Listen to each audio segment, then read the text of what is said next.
अरे सुंदरी, मुझे कुछ खाने के लिए दे दो, मुझे बहुत भूख लगी है।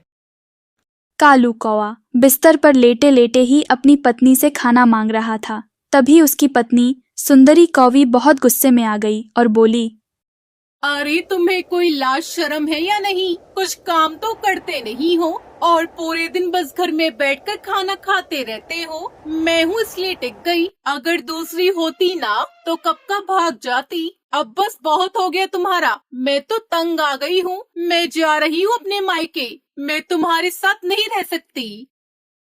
अरे अरे, ये तुम क्या कह रही हो? तुम मुझे ऐसे छोड़कर नहीं जा सकती। मैं तुम्हारे बिना कैसे जीऊंगा? ये सब तुम्हें पहले ही सोचना चाहिए था। तुम्हारे साथ शादी करके तो मेरी जिंदगी ही खराब हो गई। तुम्हारे साथ ऐसे गरीबी में रहने से अच्छा है कि मैं अपने मायके में जाकर आराम से रहूं। मुझे रोकने की कोशिश भी मत करना। ऐसा कहकर कौवे की पत्नी गुस्से में अपने मायके चली है।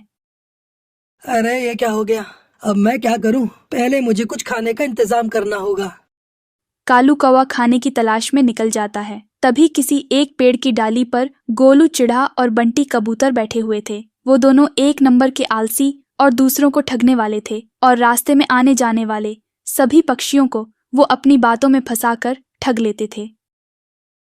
अरे भाई, आज सुबह से तो एक भी बकरा नहीं मिला हमें। अगर ऐसा ही चलता रहा तो हमारा गुजारा कैसे होगा?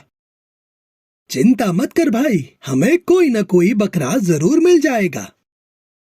तभी उन्हें सामने से कालू कौवा आता हुआ दिखाई देता है। वो देख भाई, वो रहा हमारा बकरा। अरे अरे कौवे भाई, जरा यहाँ तो आओ।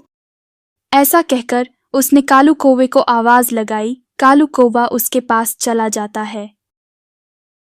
अरे क्या हुआ भाई, तुमने मुझे यहाँ पर क्यों बुलाया है?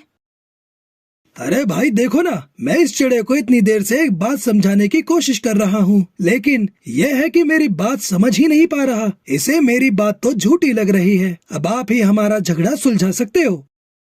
ऐसी क्या बात है, बताओ मुझे। हाँ हाँ, लेकिन मेरी एक शर्त है। शर्त? कैसी शर्त? शर्त यह है कि मैं वो बात बता दूंगा। अगर तुम्हें वो बात सच लगी तो ठीक है, लेकिन अगर झूठ लगी तो तुम्हें मुझे एक अनाज की बोरी देनी होगी। ठीक है, मुझे शर्त मंजूर है, बताओ मुझे वो बात। ठीक है, अब ध्यान से सुनो। सुबह जब मैं उठा तो मुझे बहुत भूख लग गई, लेकिन मेरी पत्नी ने मुझे खाना देने से मना कर दिया। फिर मैंने नदी पर जाकर एक मछली ली, लेकिन जब मैं उसे खाने वाला था तभी एक चील वहाँ पर आ गया और वो मुझसे मछली छीनकर खाने लगा। तो फिर मुझे भी गुस्सा आ गया। मैंने उस चील को मार मार कर उसकी हड्डी पसली एक कर दी और फिर उसके पेट से मेरी मछली निकाली और ऐसे मछली खाकर मैंने अपना पेट भरा। उस कबूतर की ये बात सुनकर कालू कौवा तो सोच में पड़ गया। अरे ये कबूतर क्या कह रहा है? भला कोई कबूतर चील को कैसे मार सकता है? और ये कह रहा है कि इसने चील को मारकर उसके पेट से मछली निकाल ली। ऐसा कैसे हो सकता है? अब मैं समझा।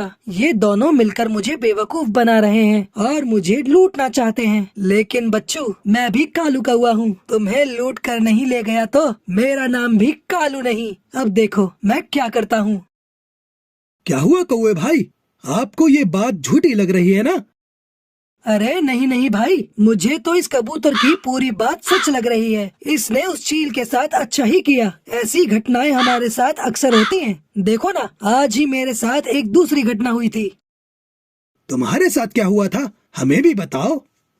अरे ऐसे नहीं, मेरी भी एक शर्त है। ठीक है, अब बताओ। लेकिन अगर तुम्हें वो बात झूठी लगी तो तुम्हें मुझे सारी जिंदगी अनाज की पोटली देनी होगी और एक सुंदर सी चिड़िया से शादी करानी होगी। हमें तुम्हारी ये शर्त मंजूर है। अब जल्दी से बताओ हमें वो बात। आज ही मेरी पत्नी ने बड़े ही स्वादिष्ट पकवान बनाए थे और वो कह रही थी कि मैं ये पकवान खा के जाऊं, लेकिन मुझे बहुत देर हो रही थी, इसलिए मैं वो पकवान नहीं खा पाया। लेकिन देखो, मेरी पत्नी मुझसे कितना प्यार करती है कि वो सारे पकवान लेकर मेरे पीछे पीछे यहाँ तक आ गई।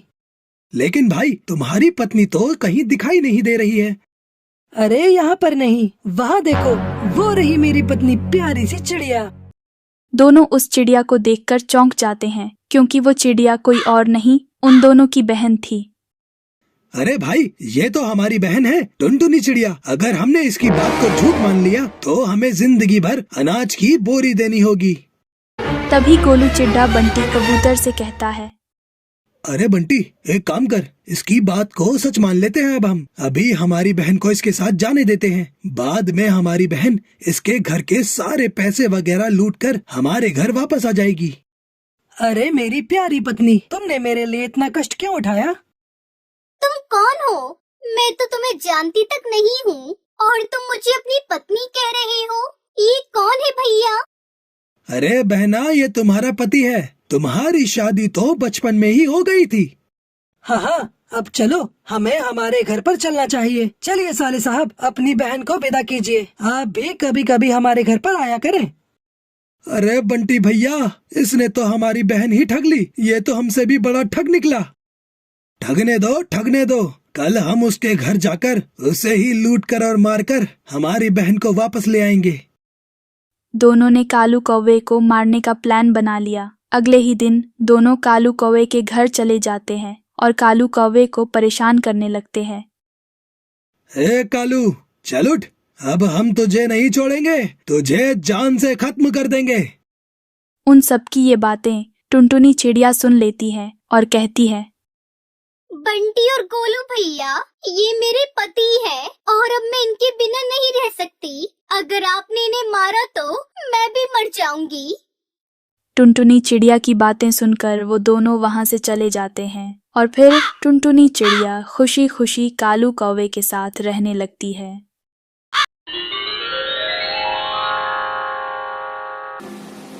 हिमालय नाम के एक जंगल में कालू नाम के एक कौवा रहता था। उसे टूनी नाम की चिड़िया से प्यार हो गया और उसने उससे शादी कर ली। कुछ महीनों बाद टूनी चिड़िया ने एक चिड़िया को जन्म दिया। उन्होंने उसका नाम टुनटुनी रखा। लेकिन कुछ समय बाद टूनी बीमार पड़ गई और एक दिन कालू कौवे को अपने पास बुलाया। सुनो जी, लगता है मैं अब और नहीं जी पाऊंगी। मैं तुम्हारे पास अपनी बच्ची छोड़े जा रही हूँ। मेरे बगैर तुम लोगों को बहुत परेशानी होगी, इसलिए मेरी बच्ची के लिए दूसरी शादी कर लेना जो टुनटुनी की अच्छी तरह देखभाल करे। तब तक आप लोग हमारे इस वीडियो को लाइक और अगर आपने हमारे चैनल को सब्सक्राइब नहीं किया है तो जल्दी से सब्सक्राइब कर लें और कमेंट सेक्शन में जरूर बताएं कि आपको हमारी ये कहानी कैसी लगी। ये कहते हुए वो चल बसी। टूनी चिड़िया की आखिरी इच्छा समझकर कालू ने सुंदरी नाम की कौवी से शादी कर ली। सुंदरी कौवी टुनटुनी चिड़िया की अच्छे से देखभाल कर रही थी। ये देखकर कालू सुकून से था। एक दिन टुनटुनी चिड़िया एक डाल पर बैठकर कुछ सोच रही थी। ये देखकर कालू को उसके पास गया और पूछा, क्या हुआ बिटिया, तुम यहाँ क्यों बैठी हो? कुछ नहीं पापा, बस ऐसे ही। अच्छा, ये तो बताओ, तुम्हें अपनी नई माँ पसंद है ना? हाँ पापा, नई माँ अच्छी है। पहली वाली तो झूठ बोलती थी, लेकिन ये जो कहती है ना वही करती है। अच्छा बिटिया, माँ क्या कहा करती थी? बाबा, पहली वाली माँ न कहती थी अगर मैं बाहर घूमने गई तो मुझे खाना नहीं देंगी, लेकिन फिर वो मुझे सब जगह ढूंढती थी और घर लाकर मुझे खाना खिलाती थी। और ये माँ ने भी मुझसे कहा कि अगर मैं बाहर गई तो मुझे खाना नहीं खिलाएंगी और खिलाया भी नहीं। बाबा, 2 दिन से मैंने कुछ नहीं खाया। ये माँ अपनी बात पर बनी रहती है बाबा। ये सुनकर कालू का दिल टूट गया। सुंदरी, मैं समझ गया हूँ कि तुम मेरे सामने टुनटुनी की अच्छी देखभाल करने का सिर्फ नाटक करती हो। मैं जैसे ही घर से बाहर जाता हूँ तुम मेरी बच्ची को खाना तक नहीं देती। मैंने तुमसे अपनी खुशी के लिए शादी नहीं की थी। मेरी पहली पत्नी ने मुझसे कहा था कि मेरी बच्ची को एक माँ चाहिए होगी। अगर तुम उसे प्यार नहीं दे सकती मत दो, लेकिन कम से कम उसे समय पर रोज खाना जरूर दे दिया करो। ये कहते हुए वो बहुत दुखी हो गया और वहाँ से बाहर चला गया। फिर सुंदरी कौवी ने टुनटुनी चिड़िया को बुलाया और गुस्से में उसके सामने खाने की थाली फेंक दी। माँ, मेरी चोट लग गई है, क्या तुम मुझे खाना खिला दोगी?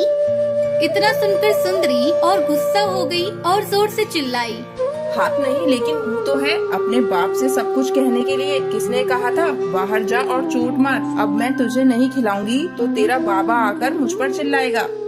फिर सुंदरी कौवी टुनटुनी के मुंह में खाना ठूसने लग गई।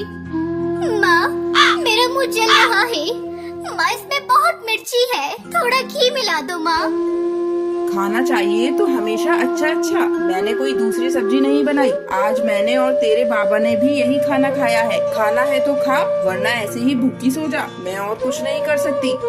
क्योंकि टुनटुनी चिड़िया 2 दिन से भूखी थी, उसने वो मिर्ची वाला खाना खा लिया। उस दिन जब टुनटुनी चिड़िया सो रही थी, उसे महसूस हुआ कि जैसे उसकी माँ सपने में उससे बात कर रही है और खाना खिला रही है। फिर उसने अपनी माँ से कहा, माँ तुम कहाँ चली गई माँ? मुझे ये नई माँ अच्छी नहीं लगती, मेरे पास आ जाओ ना, नहीं तो मैं तुम्हारे पास आ जाऊंगी।